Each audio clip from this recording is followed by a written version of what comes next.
Hi ಎಲ್ಲರಿಗೂ ನಮಸ್ಕಾರ. ಈ ವಿಡಿಯೋ ನಾವು ಮಾತಾಡ್ತಕ್ಕಂಥ ವಿಷಯ ಏನು ಅಂತ ಅಂದರೆ ಇಂಗ್ಲೀಷ್ ಕಮ್ಯುನಿಕೇಷನ್ನ ಇಂಪ್ರೂವ್ ಮಾಡ್ಕೊಳ್ಳೋದಕ್ಕೆ ಒಂದು 9 ಪ್ರಾಕ್ಟಿಕಲ್ ಸ್ಟೆಪ್ಸ್ನ ನಾವು ತಗೊಳ್ತಾ ಹೋಗೋಣ. ನೀವು ಯಾವುದೇ ಒಂದು ಕೋಚಿಂಗ್ ಇನ್ಸ್ಟಿಟ್ಯೂಟ್ನಲ್ಲಿ ನೀವು ಹೋಗಿ ಕೇಳಿದ್ರೆ ಇಂಗ್ಲೀಷ್ನ ಇಂಪ್ರೂವ್ ಮಾಡ್ಕೊಳ್ಳೋಕ್ಕೆ ಅವ್ರು ಹೇಳ್ತಕ್ಕಂಥ ಒಂದು ಪ್ರಾಕ್ಟಿಕಲ್ ಟಿಪ್ಸ್ ಕೂಡ ಇದೇನೇ ಆಗಿರುತ್ತೆ. ನನಗೆ ನನ್ನ ಲೈಫ್ನಲ್ಲಿ ಪ್ರಾಕ್ಟಿಕಲ್ ಆಗಿ ವರ್ಕ್ ಆಗಿರ್ತಕ್ಕಂಥ ಟಿಪ್ಸ್ ಕೂಡ ಇದೇನೇ, ನನ್ನ ಫ್ರೆಂಡ್ಸ್ಗೂ ಕೂಡ ಇದು ವರ್ಕ್ ಆಗ್ತಾ ಹೋಗಿದೆ. ಸೊ ಪ್ರಾಕ್ಟಿಕಲ್ ಆಗಿ ನೀವು ಕೂಡ ಅಪ್ಲೈ ಮಾಡಿದ್ರೆ ನಿಮ್ಮ ಡೇ ಟು ಡೇ ಲೈಫ್ನಲ್ಲಿ ಖಂಡಿತ ನಿಮ್ಮ ಒಂದು ಇಂಗ್ಲೀಷ್ ಕಮ್ಯುನಿಕೇಷನ್ ಇಂಪ್ರೂವ್ ಆಗೇ ಆಗುತ್ತೆ ಅಂತ ನಾನು ಕೂಡ ನಂಬ್ತೀನಿ. ಸೊ ನಿಮ್ಮ ಜೊತೆ ಇದನ್ನು ಶೇರ್ ಮಾಡ್ತಾ ಹೋಗ್ತೀನಿ. Let's get in the video. ಅದಕ್ಕಿಂತ ಮುಂಚೆ ನಾನು ಯಾರು ಅಂತ ನಿಮಗೆ ಗೊತ್ತಿರಲಿಲ್ಲ ಅಂತ ಅಂದರೆ, ನನ್ನ ಹೆಸರು ಕಾರ್ತಿಕ್. ನಾನು ಸಾಫ್ಟ್ವೇರ್ ಇಂಜಿನಿಯರ್ ಆಗಿ ವರ್ಕ್ ಮಾಡ್ತಾ ಇದ್ದೀನಿ. ಅದೇ ಥರ ಪಾರ್ಟ್ ಟೈಮಲ್ಲಿ ಈ ಥರ ವೀಡಿಯೋಸ್ನ ಕೂಡ ಕ್ರಿಯೇಟ್ ಮಾಡ್ತಾ ಇರ್ತೀನಿ. ನನ್ನ ಲೈಫ್ನಲ್ಲಿ ಏನೇನಾಗಿದೆ ಅದರಲ್ಲಿ ನಾನು ಕಲ್ತ್ಕೊಂಡಿರ್ತಕ್ಕಂಥ ವಿಷಯಗಳೇನೋ ಒಂದು ಟ್ರಾನ್ಸ್ಪರೆಂಟ್ ಆಗಿ ನಿಮ್ಮ ಜೊತೆ ಶೇರ್ ಮಾಡೋ ಕೆಲಸನ ನಾನು ಮಾಡ್ತಾ ಇರ್ತೀನಿ. ನನ್ನ ಟೈಪ್ ಆಫ್ ಕಂಟೆಂಟ್ ನಿಮಗೆ ಇಷ್ಟ ಆಗಿದರೆ ಇವಾಗಲೇ ಸಬ್ಸ್ಕ್ರೈಬ್ ಮಾಡಿ ಸಪೋರ್ಟ್ ಮಾಡ್ತಾ ಹೋಗಿ. Let's get in the video. Let's learn one by one. ಮೊದಲನೇ ವಿಷಯ ಏನು ಅಂತ ಅಂದರೆ, ಇಂಗ್ಲೀಷ್ ಕಮ್ಯುನಿಕೇಷನ್ನ ಇಂಪ್ರೂವ್ ಮಾಡ್ಕೊಳ್ಳೋದಕ್ಕೆ ನಿಮ್ಮ ಒಂದು ಝೋನ್ನ ನೀವು ಕ್ರಿಯೇಟ್ ಮಾಡ್ಕೋಬೇಕಾಗಿರುತ್ತೆ. ಝೋನ್ ಅನ್ನೋದನ್ನು ನಾನು ಏನು ಮೀನ್ ಮಾಡ್ತೀನಿ ಅಂತ ಅಂದರೆ, ಕನ್ನಡನ ನಾವು ಹೇಗೆ ಕಲ್ತ್ಕೊಂಡು ಚಿಕ್ಕ ಹುಡುಗರಾಗಿದ್ದು ಇರುವಾಗ ಅಂತ ಅಂದರೆ, ನಮ್ಮ ಸುತ್ತಮುತ್ತ ಎಲ್ಲ ಕನ್ನಡ ಮಾತಾಡೋರೇ ಇದ್ರು ಅಲ್ವಾ. ನಮ್ಮ ಅಪ್ಪ ಅಮ್ಮ ಆಗಿರ್ಬೋದು, ನಮ್ಮ ರಿಲೇಟಿವ್ಸ್ ಆಗಿರ್ಬೋದು, ಅಥವಾ ನಮ್ಮ ಫ್ರೆಂಡ್ಸ್ ಆಗಿರ್ಬೋದು, ಎಲ್ಲರೂ ಕೂಡ ಈ ಥರನೇ ಕನ್ನಡನ ಮಾತಾಡೋದ್ರಿಂದ ನಮಗೂ ಕೂಡ ಅದು ತುಂಬಾ ಈಸಿಯಾಗಿತ್ತು. ಅವ್ರು ಏನು ಮಾತಾಡ್ತಿದ್ದಾರೆ ಅಂತ ಅಂಡರ್ಸ್ಟ್ಯಾಂಡಿಂಗ್ ಮಾಡ್ಕೊಳ್ಳೋಕ್ಕೆ ಸ್ಟಾರ್ಟ್ ಬಿಡ್ತಿದ್ವು. ಸೊ ನಾವು ಈಸಿಯಾಗಿ ಕನ್ನಡನ ಮಾತಾಡೋಕ್ಕೆ ಕಲ್ತ್ಕೊಂಡ್ವಲ್ಲ. ಅದೇ ಥರನೇ ನಮಗೆ ಝೋನ್ ತುಂಬ ಇಂಪಾರ್ಟೆಂಟ್ ಆಗಿರುತ್ತೆ. ನಮ್ಮ ಸುತ್ತಮುತ್ತ ಯಾವ ಟೈಪ್ ಆಫ್ ಪೀಪಲ್ ಇದ್ದಾರೆ ಅನ್ನೋದು ತುಂಬಾ ಇಂಪಾರ್ಟೆಂಟ್ ಆಗಿರುತ್ತೆ. ಸೊ ನೀವು ಇನ್ ಕೇಸ್ ಏನಾದ್ರು ಕಾಲೇಜ್ ಸ್ಟೂಡೆಂಟ್ ಆಗಿದ್ದರೆ, ನಿಮ್ಮ ಒಂದು ನಾರ್ತ್ ಇಂಡಿಯನ್ ಫ್ರೆಂಡ್ಸ್ ಎಲ್ಲ ಇರ್ತಾರಲ್ಲ, ನಾರ್ತ್ ಇಂಡಿಯನ್ಸ್ ಹತ್ರ ಹೋಗ್ಬಿಟ್ಟು ಮಾತಾಡಿಸಿ. ಒಂದು ಒಳ್ಳೆ ಹುಡುಗಿದ್ರೆ ಪಟಾಯಿಸ್ಕೊಳ್ಳಿ. ಸೊ ಮಾತಾಡೋಕ್ಕೆ ಸ್ಟಾರ್ಟ್ ಮಾಡಿ. ಅವ್ರ ಜೊತೆ ಮಾತಾಡ್ಕೊಂಡ್ಬಿಟ್ಬಿಟ್ಟು ಎವ್ರಿಡೇ ನೀವು ಮಾತಾಡೋದ್ರಿಂದ ಆಬ್ವಿಯಸ್ಲಿ ನೀವು ಒಂದು ಸೆಂಟೆನ್ಸ್ ಫಾರ್ಮೇಷನ್ನ ಮಾಡೋಕ್ಕೆ ಸ್ಟಾರ್ಟ್ ಮಾಡ್ತೀರಾ, ಕಮ್ಯುನಿಕೇಟ್ ಮಾಡೋಕ್ಕೆ ಸ್ಟಾರ್ಟ್ ಮಾಡ್ತೀರಾ. ಆವಾಗ ನಿಮ್ಮ ಒಂದು ಇಂಗ್ಲೀಷ್ ಕಮ್ಯುನಿಕೇಷನ್ ತುಂಬಾ ಇಂಪ್ರೂವ್ ಆಗುತ್ತೆ. ಏನೇನು ಸರಿ ಏನೇನು ತಪ್ಪು ಅಂತ ನಿಮಗೆ ಗೊತ್ತಾಗ್ತಾ ಹೋಗುತ್ತೆ. ಯಾಕೆ ಅಂತಂದರೆ, ನಮಗೆ ಇಂಗ್ಲೀಷ್ ಗೊತ್ತು, ವರ್ಡ್ಸ್ಗಳೆಲ್ಲ ತುಂಬ ಚೆನ್ನಾಗೇ ಗೊತ್ತು. ಯಾರಾದರೂ ಒಬ್ರು ಇಂಗ್ಲೀಷ್ನಲ್ಲಿ ಮಾತಾಡ್ತೀರಾ ಅಂದರೆ ನಮಗೆ ಕ್ಲಿಯರಾಗಿ ಅಂಡರ್ಸ್ಟ್ಯಾಂಡಿಂಗ್ ಮಾಡ್ಕೋಬೋದು. ಯಾಕೆ ಅಂತಂದರೆ ನಮಗೆ ಆ ವರ್ಡ್ಸ್ ಎಲ್ಲ ಫೆಮಿಲಿಯರ್ ಆಗಿರ್ತೀವಿ. ಬಟ್ ನಾವು ಅದನ್ನು ಯೂಸ್ ಮಾಡೋಕ್ಕೆ ಹೋದಾಗ ಮಾತ್ರ ನಮಗೆ ಪ್ರಾಬ್ಲಮ್ ಆಗ್ತಾ ಇರುತ್ತೆ. ಸೊ ಅದಕ್ಕೆ ನೀವು ಮಾತಾಡೋಕ್ಕೆ ಸ್ಟಾರ್ಟ್ ಮಾಡಬೇಕಾಗುತ್ತೆ. ಸ್ಟಾರ್ಟ್ ಮಾಡೋದಕ್ಕೆ ನಿಮಗೊಂದು ಝೋನ್ ಬೇಕಾಗುತ್ತೆ, ನಿಮ್ಮ ಒಂದು ಫ್ರೆಂಡ್ ಸರ್ಕಲ್ ಬೇಕಾಗುತ್ತೆ. ಗರ್ಲ್ ಆಗಿದ್ರೂ ಕೂಡ ನೀವು ಕೂಡ ಆ ಥರ ಮಾಡ್ತಾ ಹೋಗ್ಬೋದು. ನಾರ್ತ್ ಇಂಡಿಯನ್ ಫ್ರೆಂಡ್ಸ್ ಜೊತೆ ಮಾತಾಡ್ತಾ ಹೋಗ್ಬೋದು. ಇನ್ ಕೇಸ್ ಏನಾದ್ರು ನೀವು ವರ್ಕ್ ಮಾಡ್ತೀರಾ ಅಂತ ಅಂದರೆ, ಆಫೀಸಿಗೆ ಟ್ರಾವೆಲ್ ಮಾಡೋಕ್ಕೆ ಸ್ಟಾರ್ಟ್ ಮಾಡಿ, ಆಫೀಸ್ನಲ್ಲಿ ಹೋಗಿ ಮಾತಾಡೋಕ್ಕೆ ಸ್ಟಾರ್ಟ್ ಮಾಡಿ. ಆವಾಗ ನಿಮಗೆ ಇಂಗ್ಲೀಷ್ ಕಮ್ಯುನಿಕೇಷನ್ ತುಂಬಾ ಚೆನ್ನಾಗಿ ಇಂಪ್ರೂವ್ ಆಗುತ್ತೆ. ನನಗೆ ಅದು ಪ್ರಾಕ್ಟಿಕಲ್ ಆಗಿ ವರ್ಕ್ ಆಯಿತು. 1.5 ವರ್ಷದಿಂದ ನನಗೆ ಇಂಗ್ಲೀಷ್ ಒಂದು ಸ್ವಲ್ಪನೂ ಬರ್ತಾನೆ ಇರಲಿಲ್ಲ. ಅದಾದಮೇಲೆ ಇವಾಗ ತುಂಬ ಚೆನ್ನಾಗೇ ಮಾತಾಡ್ತೀನಿ ಅಂತ ನನಗೇನೆ ಫೀಲ್ ಆಗುತ್ತೆ. ಒಂದು ಸಿಚುವೇಷನ್ನ ಚೆನ್ನಾಗೇ ಹ್ಯಾಂಡಲ್ ಮಾಡ್ತೀನಿ ಅಂತ ನನಗೆ ಫೀಲ್ ಆಗುತ್ತೆ. So this will one of the practical tip you can follow. ಎರಡನೇ ವಿಷಯ ಏನು ಅಂತ ಅಂದರೆ, ಸೆಂಟೆನ್ಸಸ್ನ ಕಾಪಿ ಮಾಡೋಕ್ಕೆ ಸ್ಟಾರ್ಟ್ ಮಾಡಿ. ಯಾರಾದರೂ ಒಬ್ಬರು ಇಂಗ್ಲೀಷ್ನಲ್ಲಿ ಮಾತಾಡ್ತಿದ್ದಾರೆ ಅಂತ ಅಂದರೆ, ಅವ್ರು ಏನು ಮಾತಾಡ್ತಿದ್ದಾರೆ ಕ್ಲೀನಾಗಿ ಕೇಳಿಸ್ಕೊಂಡು, ಯಾವ ಸಿಚುವೇಷನ್ಗೆ ಅದನ್ನು ಮಾತಾಡ್ತಿದ್ದಾರೆ ಅಂತ ಅಂಡರ್ಸ್ಟ್ಯಾಂಡಿಂಗ್ ಮಾಡಿಕೊಂಡು, ಅದೇ ಥರ ಸಿಚುವೇಷನಲ್ಲಿ ನೀವು ಕೂಡ ರಿಪೀಟ್ ಮಾಡೋಕ್ಕೆ ಸ್ಟಾರ್ಟ್ ಮಾಡಿ. ಆವಾಗ ನಿಮಗೆ ತೀರಾ ಎಫರ್ಟ್ಲೆಸ್ ಆಗಿ ನೀವು ಕಲಿತಾ ಹೋಗ್ತೀರಾ. ಅವ್ರು ಏನು ಮಾತಾಡಿದ್ದಾರೆ ಅದನ್ನು ಕೇಳಿಸ್ಕೊಳ್ಳೋದು ತುಂಬಾ ಈಸಿ. ಅವ್ರು ಕೇಳಿಸ್ಕೊಳ್ಳೋ ಸೆಂಟೆನ್ಸ್ನ ಹಂಗೆ ತಲೆಯಲ್ಲಿ ಇಟ್ಕೊಳ್ಳೋದು ತುಂಬಾ ಈಸಿ ಆಗಿರುತ್ತೆ. ಅಂಥ ಸಿಚುವೇಷನಲ್ಲಿ ನೀವು ಕೂಡ ಡೆಲಿವರಿ ಮಾಡ್ತಾ ಹೋಗ್ಬೋದು. ಇನ್ ಕೇಸ್ ಏನಾದ್ರು ನೀವು ವರ್ಕ್ ಮಾಡ್ತೀರಾ ಅಂತ ಅಂದರೆ, ಅಲ್ಲಿ ಒಂದು ಆಫೀಸ್ ಮೀಟಿಂಗ್ಸ್ ಎಲ್ಲ ಇರ್ತಾವಲ್ಲ, ಸ್ಟ್ಯಾಂಡಪ್ ಕಾಲ್ಸ್ ಎಲ್ಲ ಇರುವಾಗ, ಅಲ್ಲಿ ಅವರು ಒಬ್ಬ ಯಾವ ಥರ ಸ್ಟೈಲಲ್ಲಿ ಅವ್ರು ಅಪ್ಡೇಟ್ ಕೊಡ್ತಾರೆ ನಿಮ್ಮ ಕೊಲೀಗ್ ಅನ್ನೋದನ್ನು ಅಂಡರ್ಸ್ಟ್ಯಾಂಡಿಂಗ್ ಮಾಡ್ಕೊಳ್ಳಿ. ಅದೇ ಥರ ಸೆಂಟೆನ್ಸಸ್ನ ನೀವು ಕೂಡ ಯೂಸ್ ಮಾಡೋಕ್ಕೆ ಸ್ಟಾರ್ಟ್ ಮಾಡಿ. ಆವಾಗ ನೀವು ಕೂಡ ಅದೇ ಥರ ಸೆಂಟೆನ್ಸಸ್ನ ರಿಪೀಟ್ ಮಾಡೋಕ್ಕೆ ಸ್ಟಾರ್ಟ್ ಮಾಡಿ. So there you will start using the sentences and you will start learning the sentences. okay na? So this is one of the practical way you can start using this one. ಮೂರನೇ tips ಏನು ಅಂತ ಅಂದರೆ, observe what you are speaking. ಅಂದರೆ ನೀವು ಏನು ಮಾತಾಡ್ತಿದ್ದೀರಾ ಅದನ್ನು ನೀವಾಗೇನೆ observe ಮಾಡೋಕ್ಕೆ start ಮಾಡಿ. ಆವಾಗ ನಿಮಗೆ ಮಿಸ್ಟೇಕ್ಸ್ ಗೊತ್ತಾಗ್ತಾ ಹೋಗುತ್ತೆ. ಸುಮ್ಮನೆ ನೀವು ತೊದಲಿಸ್ತಾ ಇರ್ತೀರಾ, ಏನೇನೋ ಸ್ವ್ಯಾಪ್ ಮಾಡ್ತಾ ಇರ್ತೀರಾ. ಸೊ ಇದಕ್ಕೆ ಮೇಯ್ನಾಗಿ ಹೆಲ್ಪ್ ಮಾಡ್ತಕ್ಕಂಥದ್ದು ಏನು ಅಂತ ಅಂದರೆ, ಈ ಥರ ವೀಡಿಯೋಸ್ನ ಕ್ರಿಯೇಟ್ ಮಾಡಿ. ಅಂದರೆ ನೀವು ಎಲ್ಲೂ ಅಪ್ಲೋಡ್ ಮಾಡೋದಿಲ್ಲ ಅಂದ್ರೂ ಪರವಾಗಿಲ್ಲ, ಒಂದು ಕ್ಯಾಮ್ರಾನ ಆನ್ ಮಾಡ್ಕೊಳ್ಳಿ, ಕುತ್ಕೊಳ್ಳಿ, ನೀವು ಇಂಗ್ಲೀಷ್ನಲ್ಲಿ ಮಾತಾಡೋಕ್ಕೆ ಸ್ಟಾರ್ಟ್ ಮಾಡಿ. ನಿಮಗೆ ಒಂದು ಕಾನ್ಫಿಡೆನ್ಸ್ ಬರ್ತಾ ಹೋಗುತ್ತೆ. ಇಂಗ್ಲೀಷ್ ಸೆಂಟೆನ್ಸಸ್ ಬಾಯಿಂದ ಬರೋಕ್ಕೆ ಸ್ಟಾರ್ಟ್ ಆಗುತ್ತೆ. ಸೊ ನೀವು ಮಾತಾಡೋಕ್ಕೆ ಸ್ಟಾರ್ಟ್ ಮಾಡಿ. ನೀವು ಏನೇನು ಮಿಸ್ಟೇಕ್ಸ್ ಮಾಡ್ತಾ ಇದ್ದೀರಾ, ನರ್ವಸ್ ಆಗಿರುವಾಗ ಏನೇನು ಮಿಸ್ಟೇಕ್ ಮಾಡ್ತೀರಾ, ಏನೇನು ತೊದಲಿಸ್ತೀರಾ, ಇವೆಲ್ಲ ವಿಷಯಗಳು ನಿಮಗೆ ಗೊತ್ತಾಗ್ತಾ ಹೋಗುತ್ತೆ. ಆವಾಗ ನೀವು ಮಾತಾಡೋಕ್ಕೆ ಸ್ಟಾರ್ಟ್ ಮಾಡಿದಾಗ ನೀವು ಒಂದು ಮಿಸ್ಟೇಕ್ಸ್ನ ನೋಟ್ ಡೌನ್ ಮಾಡ್ಕೊಳ್ಳಿ. ಏನೇನು ಮಿಸ್ಟೇಕ್ಸ್ನ ನಾನು ಮಾತಾಡ್ತಾ ಇದ್ದೀನಿ, ಸೊ ಇದನ್ನು ಹೇಗೆ ನಾನು ಇಂಪ್ರೂವ್ ಮಾಡ್ಬೋದು. ಚಾಟ್ GPT ಹತ್ರ ಹೋಗಿ I am using this sentence ಅಂತ ಹೇಳಿ, this is right or wrong ಅಂತ ಕೇಳಿ. ಸೊ ಆವಾಗ ನಿಮಗೆ ಗೊತ್ತಾಗ್ತಾ ಹೋಗುತ್ತೆ ನೀವು ರೈಟ್ ಸೆಂಟೆನ್ಸ್ನಲ್ಲಿ ಮಾತಾಡ್ತಿದ್ದೀರಾ ಅಥವಾ ರಾಂಗ್ ಸೆಂಟೆನ್ಸ್ನಲ್ಲಿ ಮಾತಾಡ್ತಿದ್ದೀರಾ ಅಂತ. ಇದು one of the practical practical way. This I usually do more ಅಂತಲೇ ಹೇಳ್ಬೋದು. ಇದನ್ನು ನಾನು ಯೂಶಲಿ ತುಂಬಾ ಮಾಡ್ತಾ ಇರ್ತೀನಿ. ಫೋರ್ತ್ ಟಿಪ್ ಏನು ಅಂತ ಅಂದರೆ structure your speech when you are speaking ಅಂತ ಹೇಳ್ತೀನಿ. ನೀವು ಏನೋ ಒಂದು ಇಂಗ್ಲೀಷ್ನಲ್ಲಿ ಮಾತಾಡುವಾಗ ಮೇಯ್ನಾಗಿ ನಾವು ತೊದಲ್ಸೋಕ್ಕೆ ಕಾರಣ ಏನು ಅಂತ ಅಂದರೆ ನಮಗೆ ಏನು ಮಾತಾಡಬೇಕು ಅಂತಲೇ ಮೈಂಡಲ್ಲಿರಲ್ಲ.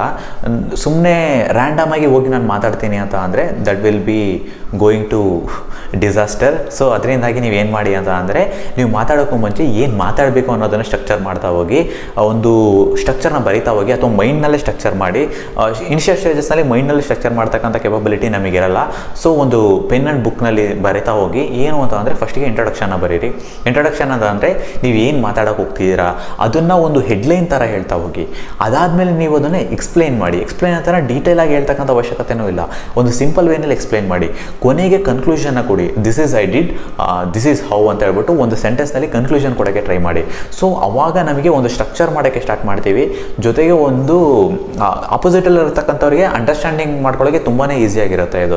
So this is one of the practical way you can start using this one. ಓಕೆನಾ?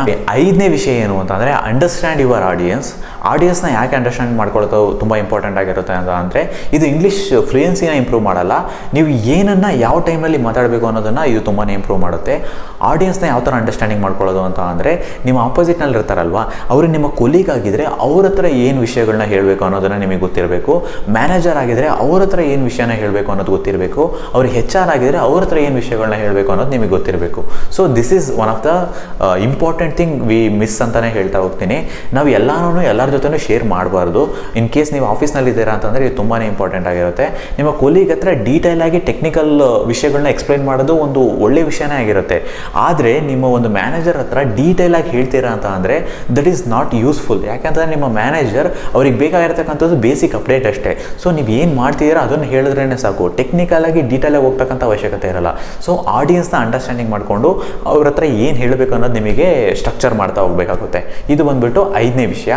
6ನೇ ವಿಷಯ ಏನು ಅಂತ ಅಂದರೆ observe your rate of speech ಅಂತ ಹೇಳ್ತೀನಿ. ಈ ರೇಟ್ ಆಫ್ ಸ್ಪೀಚ್ ಅಂತಕ್ಕಂಥದ್ದು ತುಂಬಾ important when you are communicating in English ಅಂತ ಅಲ್ಲ, ಯಾವುದೇ ಒಂದು ಲ್ಯಾಂಗ್ವೇಜ್ನಲ್ಲಿ ಕಮ್ಯುನಿಕೇಟ್ ಮಾಡುವಾಗ ಇಷ್ಟೊಂದು ಜನರನ್ನ ನೀವು ಅಬ್ಸರ್ವ್ ಮಾಡಿರ್ತೀರ, ತುಂಬ ಸ್ಪೀಡಾಗಿ ಮಾತಾಡ್ತಾ ಇರ್ತಾರೆ ಅಥವಾ ತುಂಬ ಸ್ಲೋ ಆಗಿ ಮಾತಾಡ್ತಾ ಇರ್ತಾರೆ. ಕೆಲವೊಬ್ಬರು ಮಾತ್ರ ಪರ್ಫೆಕ್ಟಾಗಿ ಮಿಡ್ ರೇಂಜ್ನಲ್ಲಿ ಒಂದು ಟೋನ್ನ ಮಾಡ್ಯುಲೇಷನ್ ಮಾಡ್ತಾ ಇರ್ತಾರೆ. ಇದು ಟೋನ್ ಮಾಡ್ಯುಲೇಷನ್ನಲ್ಲಿ ಇದು ಕೂಡ ತುಂಬ ಇಂಪಾರ್ಟೆಂಟ್ ಆಗಿರುತ್ತೆ. ಒಂದು ರೇಟ್ ಆಫ್ ಸ್ಪೀಚ್ ಹೇಗೆ ಅಂತ ಅಂದರೆ ನೀವು ಮಾತಾಡ್ತಕ್ಕಂಥದ್ದು ಎಲ್ಲರಿಗೂ ಅರ್ಥ ಆಗೋ ಥರ ಇರಬೇಕು. ನಿಮ್ಮ ಒಂದು ಮಿಸ್ಟೇಕ್ ಏನು ಅಂತ ಫಸ್ಟಿಗೆ ಐಡೆಂಟಿಫೈ ಮಾಡಿಬಿಡಿ.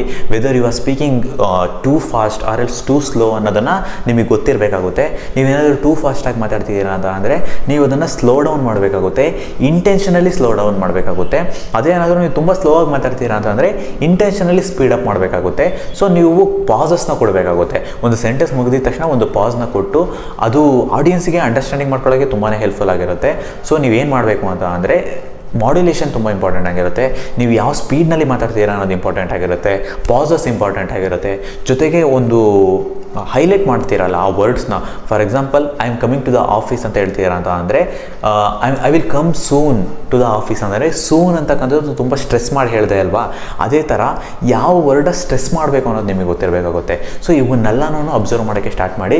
ಇವೊಂದು ಸ್ವಲ್ಪ ಅಡ್ವಾನ್ಸ್ಡ್ ಅಂತಲೇ ನಿಮ್ಗೆ ಅನ್ನಿಸ್ಬೋದು, ಬಟ್ ನಾನು ಹೇಳ್ದಂಗೆ ಬೇಸಿಕ್ಕಿಂದ ಒಂದು ಝೋನ್ನ ಸೆಟ್ ಮಾಡಿಕೊಂಡು ಪೀಪಲ್ನ ನಿಮ್ಮ ಜೊತೆ ಇರೋರ ಜೊತೆ ಮಾತಾಡೋಕ್ಕೆ ಸ್ಟಾರ್ಟ್ ಮಾಡಿದಾಗ ನೀವು ಒಂದು ಬೇಸಿಕ್ನ ಕಲಿತಾ ಹೋಗ್ತೀರಾ. ಅದಾದಮೇಲೆ ಒಂದೊಂದಾಗಿ ಇದನ್ನೇ ಇಂಕಾರ್ಪೊರೇಟ್ ಮಾಡ್ತಾ ಹೋಗಿ ಆವಾಗ ನಿಮಗೆ ಒಂದು ಸ್ಟ್ರಕ್ಚರ್ಡ್ ಸ್ಪೀಚ್ ಆಗಿರ್ಬೋದು, ಒಂದು ಫ್ಲೂಯೆಂಟ್ ಸ್ಪೀಚ್ ಆಗಿರ್ಬೋದು ಬರ್ತಾ ಹೋಗುತ್ತೆ. ಇದು ಬಂದುಬಿಟ್ಟು ಒಂದು 6ನೇ ವಿಷಯ.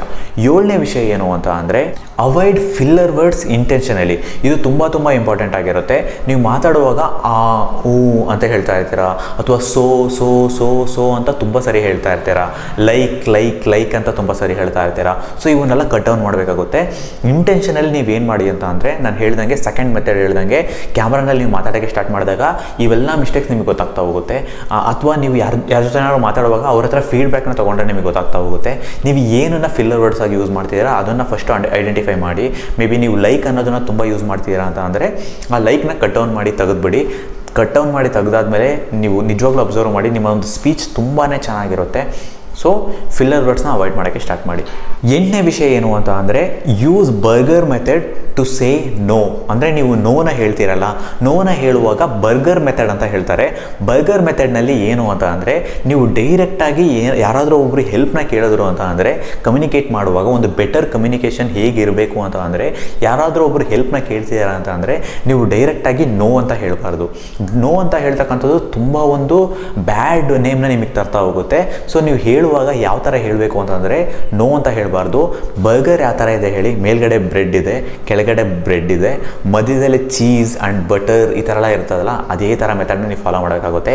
ಮೇಲ್ಗಡೆ ಲೇಯರ್ನ ಒಂದು ಬನ್ನನ್ನು ಪಾಸಿಟಿವ್ ಅಂತ ಅಂದ್ಕೊಳ್ಳಿ, ಕೆಳಗಡೆ ಲೇಯರ್ನ ಪಾಸಿಟಿವ್ ಅಂತ ಅಂದ್ಕೊಳ್ಳಿ, ಮಧ್ಯದಲ್ಲಿರೋದನ್ನ ನೆಗೆಟಿವ್ ಅಂತ ಅಂದ್ಕೊಳ್ಳಿ. ಸೊ ನಿಮ್ಮ ಕೈಲಿ ಆಗಲ್ಲ ಅನ್ನೋದನ್ನು ಯಾವ ಥರ ಹೇಳಬೇಕು ಅಂತ ಅಂದರೆ, ಫಾರ್ ಎಕ್ಸಾಂಪಲ್ ನಿಮ್ಮ ಮ್ಯಾನೇಜರ್ ಹತ್ರ ಹೋಗ್ಬಿಟ್ಟು ನೀವೇ ಒಬ್ಬರು ಮ್ಯಾನೇಜರ್ ಅಂತ ಅಂದ್ಕೊಳ್ಳಿ, ನಿಮ್ಮ ಹತ್ರ ಬಂದುಬಿಟ್ಟು ನಿಮ್ಮ ಒಬ್ಬರು ಕೊಲೀಗ್ ಬಂದುಬಿಟ್ಟು ನಿಮ್ಮ ಅಂಡರೆಲ್ಲ ವರ್ಕ್ ಮಾಡೋರು ಒಂದು ಲೀವ್ನ ಕೇಳ್ತಿದ್ದಾರೆ ಅಂತಂದರೆ no I don't give you leave ಅಂತ ಹೇಳಬಾರ್ದು.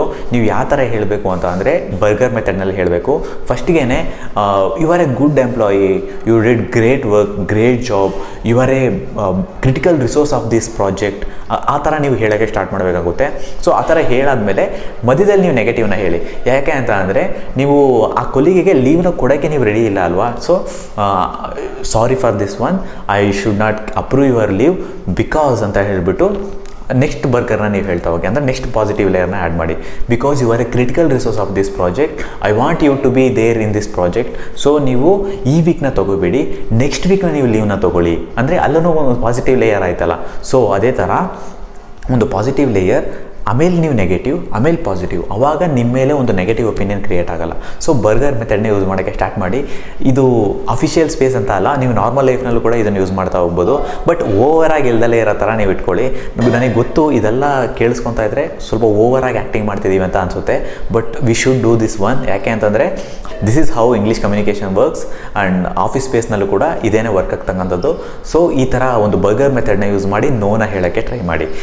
9ನೇ ವಿಷಯ ಏನು ಅಂತ ಅಂದರೆ don't cut down the words ಅಂತ ಹೇಳ್ತೀನಿ. ಯಾಕೆ ಅಂತಂದರೆ ಕನ್ನಡದಲ್ಲಿ ಬಂದುಬಿಟ್ಟು ನಾವು ವರ್ಡ್ಸ್ಗಳು ಕಟ್ ಡೌನ್ ಆಗಿರುತ್ತೆ. ಯಾಕೆ ಅಂತಂದರೆ ಪದಗಳು ನಮ್ಮಲ್ಲಿ ತುಂಬ ಕಟ್ ಡೌನ್ ಆಗಿ ಬರ್ತಾ ಹೋಗುತ್ತೆ. ಬಟ್ ಅದೇ ಥರನೇ ಇಂಗ್ಲೀಷ್ನಲ್ಲೂ ಕೂಡ ನಾವು ಮಾಡೋಕ್ಕೆ ಹೋಗ್ತೀವಿ, ಬಟ್ ಆ ಥರ ಮಾಡಬಾರ್ದು. ಫಾರ್ ಎಕ್ಸಾಂಪಲ್ ಹೇಳಬೇಕು ಅಂದರೆ ಕನ್ನಡದಲ್ಲಿ ನಾನು ಮನೆಗೆ ಬರ್ತೀನಿ ಈ ಥರ ಹೇಳ್ತೀರಲ್ಲ, ಮನೆಗೆ ಬರ್ತೀನಿ. ಸೊ ಮನೆಗೆ ಅನ್ನೋದನ್ನ ನಿಲ್ಲಿಸ್ತೀವಿ, ಬರ್ತೀನಿ ಅನ್ನೋದನ್ನ ಸಪ್ರೇಟಾಗಿ ಹೇಳ್ತೀವಲ್ಲ, ಬಟ್ ಆ ಥರ ಇಂಗ್ಲೀಷ್ನಲ್ಲಿ ಇಲ್ಲ. ಫಾರ್ ಎಕ್ಸಾಂಪಲ್ ಹೇಳ್ಬೇಕಂದ್ರೆ ಆಪರ್ಚುನಿಟಿ ಅಂತ ಹೇಳ್ತೀವಿ. That is not A opportunity, that is opportunity. ಅಂದರೆ ಆಪರ್ಚುನಿಟಿ ಅಂತಕ್ಕಂಥದ್ದು ಒಂದು ಸಿಂಗಲ್ ವರ್ಡ್ ಆಗಿರುತ್ತೆ. ಇಲ್ಲಿ ಕನ್ನಡದಲ್ಲಿ ಇರೋ ಥರ ಕಟ್ ವರ್ಡ್ಸ್ಗಳಿಲ್ಲ ಇಂಗ್ಲೀಷ್ನಲ್ಲಿ. ಸೊ ಒಂದು ಕಂಪ್ಲೀಟ್ ವರ್ಡ್ ಆಗಿರುತ್ತೆ. ಓಕೆನಾ. Opportunity, misunderstanding. ಸೊ ಮಿಸ್ಅಂಡರ್ಸ್ಟ್ಯಾಂಡಿಂಗ್ ಅಂತಕ್ಕಂಥದ್ದು ಒಂದು ಫುಲ್ ವರ್ಡ್. ಮಿಸ್ಅಂಡರ್ಸ್ಟ್ಯಾಂಡಿಂಗ್, ಮಿಸ್ ಅಂತಕ್ಕಂಥದ್ದಲ್ಲಿ ಕಟ್ಟನ್ನು ಕೊಡಬಾರ್ದು. ಯಾಕೆ ಅಂತಂದರೆ this is how English works. ಯಾಕೆ ಅಂತ ಅಂದರೆ ಇಂಗ್ಲೀಷ್ ಬಂದುಬಿಟ್ಟು ಕಂಪ್ಲೀಟ್ ವರ್ಡ್ ಆಗಿರುತ್ತೆ, ಯಾವತ್ತೂ ಕಟ್ಟೆಡ್ ವರ್ಡ್ ಆಗಿರಲ್ಲ. ಸೊ ಅದರಿಂದಾಗಿ ಇದನ್ನು ಕೂಡ ಮೈಂಡ್ನಲ್ಲಿ ಇಟ್ಕೊಳ್ಳಿ. ಯಾವುದನ್ನು ಕೂಡ ಕಟ್ ಮಾಡಿ ಇಂಗ್ಲೀಷ್ನಲ್ಲಿ ವರ್ಡ್ಸ್ನ ಪ್ರೊನೌನ್ಸ್ ಮಾಡಬೇಡಿ, ಕಂಟಿನ್ಯೂಸ್ ಆಗಿ ಪ್ರೊನೌನ್ಸ್ ಮಾಡಿ. ಆಪರ್ಚುನಿಟಿ, ಮಿಸ್ಅಂಡರ್ಸ್ಟ್ಯಾಂಡಿಂಗ್ ಈ ಥರ ಮಾತಾಡೋಕ್ಕೆ ಸ್ಟಾರ್ಟ್ ಮಾಡಿ. ಆವಾಗ ನಿಮಗೆ ಒಂದು ಸ್ಲ್ಯಾಂಗ್ ಬರ್ತಾ ಹೋಗುತ್ತೆ, ಇಂಗ್ಲೀಷ್ದು ಸ್ಲ್ಯಾಂಗ್ ಬರ್ತಾ ಹೋಗುತ್ತೆ. ಓಕೆನಾ. ಇದೇ ಒಂದು 9 ವಿಷಯಗಳನ್ನ ನಿಮ್ಮ ಜೊತೆ ಶೇರ್ ಮಾಡಬೇಕು ಅಂತ ಅಂದ್ಕೊಂಡಿದ್ದೆ. ಮೇ ಬಿ ಈ ವಿಡಿಯೋ ತುಂಬಾ ಯೂಸ್ಫುಲ್ ಆಗಿರುತ್ತೆ ಅಂತ ಅಂದ್ಕೊತೀನಿ. ಯಾಕಂತಂದರೆ ಈ 9 ವಿಷಯಗಳನ್ನ ನಾನು ಕಲ್ತ್ಕೊಂಡಾಗ ನನಗೆ ತುಂಬಾ ಸರ್ಪ್ರೈಸಿಂಗ್ ಆಗಿತ್ತು, ತುಂಬಾ ಯೂಸ್ಫುಲ್ ಆಗಿತ್ತು. ಸೊ ಈ ವಿಡಿಯೋ ನಿಮಗೂ ಕೂಡ ತುಂಬಾ ಹೆಲ್ಪ್ಫುಲ್ ಆಗಿರುತ್ತೆ ಅಂತ ನಂಬ್ತೀನಿ. Thank you so much for watching. ಇನ್ನೂ ಸಬ್ಸ್ಕ್ರೈಬ್ ಮಾಡಿಲ್ಲ ಅಂದರೆ ಸಬ್ಸ್ಕ್ರೈಬ್ ಮಾಡಿಬಿಟ್ಟು ಹೋಗಿ. ಏನಾದರೂ ನಿಮ್ಮ ಮೈಂಡ್ನಲ್ಲಿದ್ದರೆ ಕಮೆಂಟ್ನಲ್ಲಿ ಹಾಕ್ತಾ ಹೋಗಿ, ನಾನು ಕೂಡ ಓದಿ ಖಂಡಿತ ರಿಪ್ಲೈ ಮಾಡ್ತೀನಿ. I want more comments. ಯಾಕೆ ಅಂತ ಅಂದರೆ ನನಗೆ ನಿಮ್ಮ ಮೈಂಡಲ್ಲಿ ಏನಿದೆ ಅಂತ ಗೊತ್ತಾಗ್ತಾ ಹೋಗುತ್ತೆ. ನನ್ನ ಟೈಪ್ ಆಫ್ ಕಂಟೆಂಟ್ ನಿಮಗೆ ಇಷ್ಟ ಆಗಿದರೆ ನೀವು ಅದನ್ನು ಯಾವ ಥರ ಪರ್ಸೀವ್ ಮಾಡ್ತಿದ್ದೀರಾ ಅಂತ ನನಗೆ ಗೊತ್ತಾಗ್ತಾ ಹೋಗುತ್ತೆ. So thank you so much for watching. See you next video. Karthik.